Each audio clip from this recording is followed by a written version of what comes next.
Picture a powerful spiritual tradition steeped in mystery and rich history that not only transformed Chinese Buddhism, but also spanned across countries like Japan, Korea, and Vietnam. Wow, that sounds incredible.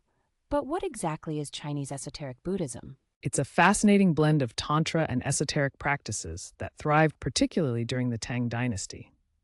Established by influential Tantric masters like Śubhakarasiṃha and Vajrabodhi, this tradition introduced transformational practices including mandalas and mantras. Mandalas and mantras, how do those work in practice? These practices are central to the Zhenyan tradition, which is the foundational form of Chinese Esoteric Buddhism. It laid the groundwork for what Kūkai later brought to Japan as Shingon Buddhism. Indeed, and this cross-cultural exchange didn't stop there. It also reached Korea and Vietnam. So it's like a spiritual export, but did it change over time? Absolutely. There was a resurgence of interest in esoteric texts during the Song dynasty, and the influence of Tibetan Buddhism grew during the Yuan dynasty as well.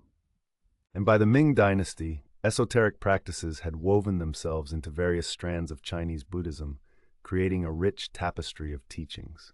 That's fascinating. So what do we call these traditions in Chinese? They're often referred to as Mìjiao, Mìzōng, or Tángmì, each term highlighting different aspects of the tradition.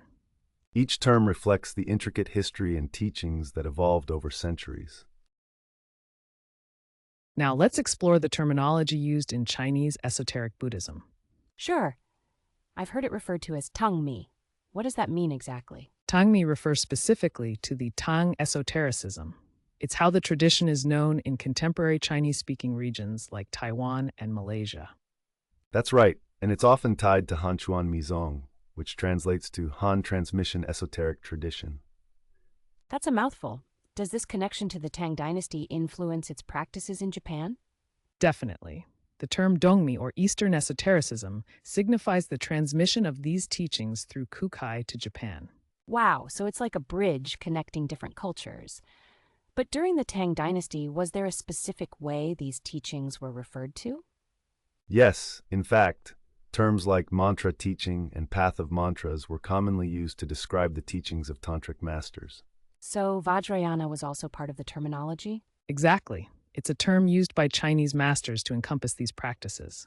The broader terms Mìzōng and Mìjiao emerged over time to describe any form of esoteric Buddhism, emphasizing the flexibility and adaptation of these teachings. It's incredible how language shapes understanding. But there seems to be a rich history still to unpack. What about the influence of these teachings in other cultures?